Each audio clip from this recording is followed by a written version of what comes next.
हमारी मस्जिद पर अगर बुलडोजर चलता है, मस्जिद पर अगर हमारी अजान पर पाबंदी लगती है, और यूं कहा जाता है, कोई भी पिटीशन डालता है और कहता है कि इस मस्जिद के नीचे तो शिवलिंग है, इस मस्जिद के नीचे 22 कमरे बंद है, रिसर्च करना चाहते हो बेवकूफो, मदरस रिसर्च करने की जगह स्कूल है, स्कूल जाओ ना, एमए करो। हाई कोर्ट ने कहा, उत्तर प्रदेश के कोई साहब थे, वो गए वहां पे, कहा कि हम ये ताजमहल के नीचे जो 22 कमरा है ये बंद है, इसको खुलवाइए सर, हम इस पे रिसर्च करना चाहते हैं। तो वहां के हाई कोर्ट ने कहा, रिसर्च करने के लिए ताजमहल ही तुझको नजर आया, यूनिवर्सिटी नजर नहीं आया तुमको? ये नालंदा यूनिवर्सिटी जाओ, रांची यूनिवर्सिटी जाओ, और मुस्लिम अलीगढ़ यूनिवर्सिटी जाओ, और जामिया मिल्लिया जाओ, वहां पर जाकर पढ़ो, पहले ग्रेजुएशन करो, एमए करो, उसके बाद पीएचडी करो, उसके बाद बीएड करो, एमडी करो, एमबीबीएस बनो, बीटेक करो, एमटेक करो, उसके बाद तुम रिसर्च करना। तब अगर परमिशन ना मिले तो हमारे पास आना। ये है मिजाज। पिटीशन दाखिल कर दीजिए, इस मस्जिद के नीचे तो जनाब ये पत्थर छुपा हुआ है। क्या है? समझ से बाहर की बात है, बोलते नहीं हैं हम लोग। अगर नहीं बोलते हैं तो ये समझ जाते हैं कि मुसलमान लोग हमारे डर गए। मुसलमान डरे नहीं हैं, मुसलमान अमन परस्त हैं। मुसलमान जुल्म के कायल, न लड़ाई के कायल, न दंगे के कायल।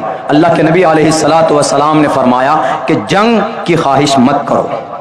अल्लाह तबारक व तआला का फरमान भी है, जंग की ख्वाहिश मत करो, लेकिन जब कभी जंग के मैदान में उतर जाना पड़े, जब कभी चीन और भारत की लड़ाई हो जाए, जब मैदान में उतर जाओ तो फजर बर रिकाब, उसकी गर्दन पर वार करो। ये वो कौम है जब मैदान में उतरती है दुश्मन के सामने, तो फिर ये या तो शहीद होकर आती है, लेकिन अपने दुश्मनाने वतन का और अपने दुश्मनाने शरीयत का, दुश्मनाने ईश्वर का काम तमाम करके ही दम लेती है। ये वो कौम है। और इस देश के अंदर ऐसे जालिम हैं। हिंदू भाई जालिम नहीं, हिंदू भाई तो आपके भाई। हिंदू को तो अल्लाह ने इज्जत से नवाजा। कुरान में कहा, वलक़द कर्रमना बनी आदम, हमने सबको इज्जत दी। लक़द खलक़नल इंसान फी अहसनि तक़वीम, इंसानों को खूबसूरत बनाया। इंसानों में क्या कृष्ण जी नहीं है? इंसानों में क्या ब्रह्मा, इंसानों में रामचंद्र जी नहीं है? अभी के लाल बुजक्कर साहब नहीं है क्या? हमारे पीएम साहब भी इंसान, हमारे होम मिनिस्टर साहब भी इंसान, हम भी इंसान, आप भी इंसान, यादव भी इंसान, और दलित भी इंसान, आदिवासी भी इंसान, सबके सब इंसान। इसीलिए परमात्मा ने कहा साफ लफ्जों में, शुद्रो ब्रह्मण तामिति ब्रह्मण चैति शुद्रताम क्षेत्रियो याति वितरत्वम विघाद्विच्यम तथेच्छच सएक एवात्रपति पर जानम कतम पुनर्जाति कृता पर भेदः। मुझे शौक नहीं है, मेरे पर कुफ्र का फतवा नहीं लगाइएगा। मैं इसलिए पढ़ा हूं चूंकि जो पैगाम कुरान का है वही पैगाम इन अल्फाज में मौजूद है, संस्कृत वर्ड में मौजूद। यही अजान की बात है।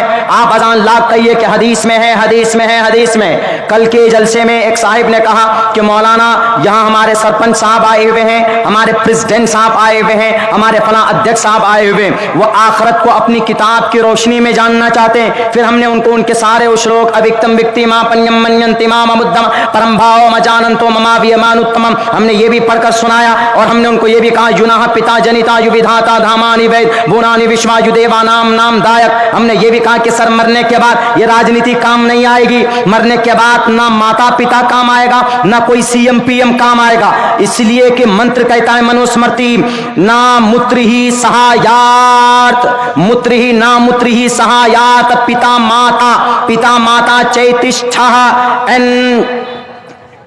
साफ साफ लफ्जों में मरगाश चरंती, इस धरती के ऊपर माँ बाप काम नहीं आएगा, उसका अमल काम आएगा। वहां पर उनको हमने समझाया कि आखिरत आपके यहाँ भी है, एक अल्लाह एक ईश्वर आपके यहाँ भी है। सर सुनिए, समझिए, पढ़िए, मैं झूठ नहीं बोल रहा हूं। मैं आपकी किताब का जितनी बारीकी से मुताला करता हूं, शायद कि आपके विद्वान नहीं करते होंगे, उनको करने कहिए, तब उनको पता चलेगा कि नहीं, गलत है अजान पर पाबंदी लगाना। क्योंकि अजान मुसलमानों का सेवा नहीं है, बल्कि अजान तो अंतिम महर्षि भी देंगे, जिनके बारे में कहा गया उच्चलापि भविष्यति जनोमम, मुस्तकबिल में आएंगे अंतिम महर्षि, अंतिम अवतार, आखिरी पैगंबर, आखिरी रसूल इस धरती पर आएगा। और वो लोगों को बुलाएगा, और वो लोगों को ऐसे नहीं बुलाएगा, उच्चलापि, उच्च मतलब ऊंची, लाप मतलब आवाज, सुर लगाना, चीखना, उच्चलापी ऊंची आवाज में बुलाना, उच्चलापी भविष्यति जनोम, मुस्तकबिल में भविष्यति फ्यूचर में एक अंतिम महर्षि आएगा, ऊंची आवाज में लोगों को बुलाएगा। ऊंची आवाज क्या है? ऊंची आवाज यही है अल्लाहु अकबर अल्लाहु अकबर, यही है अजान है ऊंची आवाज, जिसको पुराण के अंदर जिक्र किया गया। पढ़ेंगे तब ना पता चलेगा। अब अगर ये नेताजी की चापलूसी करेंगे या अपने नेताओं को खुश करने के लिए रुपए 2 रुपए में 1000-1500 रुपए में अपने ईमान को बेच देते हैं। राजनीति के वक्त में आपके यहाँ भी इलेक्शन का वक्त है, आचार संहिता लागू है, यहाँ पर भी इस तरह राजनीति आजकल तो बहुत गलत दिशा में चला गया है। मैं इसलिए बोल रहा हूँ चूंकि मैं जुड़ा हूँ राजनीति से, लेकिन इतना जरूर समझ लीजिए कि राजनीति के चक्कर में, किसी राजनेता के चक्कर में अपनी आखिरत को बर्बाद न कीजिए। मेरे मुसलमानियों, हिंदू भाई, अगर आप पर कोई इल्जाम लगाता है तो आपका बेहतर से बेहतर तरीका यह होना चाहिए कि प्यार से, मोहब्बत से जो गलत फहमी है उसको बताइए कि ये आपका गलत कॉन्सेप्ट और गलत फहमी इस्लाम के ताल्लुक से, उसको समझा दीजिए, अल्लाह के जिम्मे कर दीजिए, अल्लाह तबारक व तआला उसको हिदायत दे। लेकिन हम मुसलमान यहाँ जनाब दूसरों की तो दूर की बात, यहाँ अपनों की पुलिंग डाउन करते, अपनों के पीछे पड़े हुए, अपना अमल हमारा इतना कमजोर है कि एक दूसरे के खिलाफ गीबत, एक दूसरे के खिलाफ जुल्म ज़्यादती, एक दूसरे के खिलाफ उसको कम करने के लिए उसके ऊपर केस डाल देते। मुसलमान कितने हैं? वजू के फराइज पूछ लीजिए तो confidently I said I tell you, you are not able to tell me the all the फराइज ऑफ वजू। वजू के फराइज हमारे नौजवान नहीं बता पाएंगे। नमाज में क्या फराइज है, शराइत नमाज क्या है, अरकान नमाज क्या है, गुस्ल में क्या फर्ज है, तयम्मुम में क्या जरूरी है, नहीं बता पाएंगे हमारे नौजवान, हमारे मुसलमान नहीं बता पाएंगे।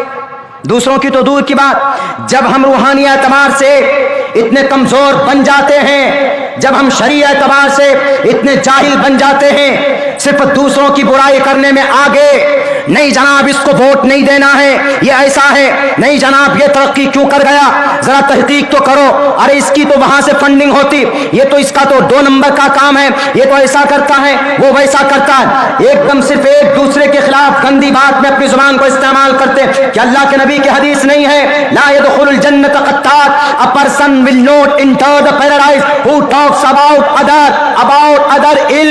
अगर कोई किसी के बारे में गलत बात करता है, अल्लाह के नबी का फरमान है जन्नत में नहीं जाएगा। मुसलमानों, ला यदखुलुल जन्नत क़त्तात, जन्नत में चुगलखोर नहीं जा सकता। हम लोग अखलाक खो चुके, हम लोग सिर्फ नामी मुसलमान बन चुके। याद रखिए, नामी मुसलमान बनने से हमारा और आपका बेड़ा पार नहीं होगा। आज जालिम दंदनाते हैं, वह शराब के नशे में धुत होकर कवानीन पास करते हैं और आपको गाजर मूली की तरह काटा जाता है। आप अपने घरों में, आप अपने बिलों में बैठ जाते हो, आवाज बुलंद नहीं होती। क्यों? क्योंकि अंदर से आप कमजोर है, अंदर से आप खोखले हैं। जब भारत के संविधान ने आपको इजाजत दी, अगर तुम्हारी अजान पर पाबंदी की बात लगाए कोई, तो खड़े हो जाना मैदान में और आवाज लगाना, खड़े हो जाना सड़कों पर आवाज लगाना कि अगर धर्म पर अमल करना गुनाह है तो आर्टिकल 25 को उठाकर फेंको, आर्टिकल 21 को उठाकर फेंको, आर्टिकल 30 को उठाकर फेंको, आर्टिकल 14 को उठाकर फेंको, जिसके अंदर कहा गया है freedom of conscience and free profession and practice propagation of the religion. हम अपने धर्म की अच्छाई बयान कर सकते हैं। Freedom of speech, freedom of conscience, आप आजाद हैं। अल्लाह तबारक व तआला से करो, इन राजनेताओं से नहीं, इन सीएम पीएम से नहीं, इनके कुर्सी से, इनके इख्तिदार से मत डरो। मेरे भाइयों, अगर आपने जालिम के सामने हक बात कह दी तो अल्लाह के नबी का फरमान है कि ये सबसे बड़ा जिहाद। इस वक्त आप तलवार लेकर निकलने की जरूरत नहीं है। तलवार लेकर सिर्फ फतह नहीं होते दुनिया। अल्लाह के नबी ने लोहे के तलवार लेकर दुनिया को फतह नहीं किया है, बल्कि अपने अखलाक और अपने मोहब्बत, अपने हुस्न अखलाक से आपने दुनिया को फतह किया। ये इल्जाम लगाते हैं सिर्फ इस्लाम पर, वरना इस्लाम में तो इतनी अच्छाइयां हैं। अगर मुसलमान अमल पैरा हो जाए तो दूसरे लोग मोहम्मद रसूलुल्लाह की सुन्नत और उनके किरदार और कैरेक्टर को देखकर मुसलमानों के जरिए से वो खुद करीब होने लगते। मैं गुजरात गया एक मरतबा कुछ दिनों पहले, वहाँ हिम्मत नगर में एक जगह मैंने जाकर पूछा कि हिम्मत नगर तो बहुत ज़्यादा मुतासिर इलाका था, यहाँ पर तो बहुत दंगे हुए थे सन 2002 के अंदर। तो उन्होंने कहा कि मौलाना यकीनन हुआ था। हमने कहा आप लोग कैसे बच गए? उन्होंने कहा कि हम लोग बचे नहीं, हमको बचाया गया। हमने कहा नहीं, यहाँ तो हमारे नॉन मुस्लिम भाइयों ने तो आप लोगों को मारा, तकरीबन 3200 जो NIA کی رپورٹ ہے اس میں 3500 ہے اور کسی میں 2000، البتہ 3000 مائنورٹی مسلمانوں کو گاجر مولی کی طرح مارا۔ ہم نے کہا آپ لوگ کیسے بچ گئے، گاؤں کیسے بچ گیا؟ انہوں نے کہا کہ ہم لوگ بچائے گئے۔ ہم نے کہا بچایا کون؟ بولا ہمارے ہندو بھائی جتنے بھی تھے انہوں نے ہم لوگوں کو بچایا۔ ہمارے گاؤں کے جتنے بھی ہندو بھائی تھے انہوں نے فریج میں ڈال کر، باتھ روم میں بیت الخلاء میں ڈال کر، باہر سے تالا لگا کر، اور جس میں پانی رکھتے ہیں اس میں ڈال کر انہوں نے ہم لوگوں کی عزت اور جان بچائی۔ تو اس سے یہ صاف پتہ چلتا ہے کہ اچھائی ان کے اندر ہے، وہ سب متنفر نہیں، متنفر کیا جاتا ہے، ان کو بنایا جاتا ہے انجیکشن دے دے کر۔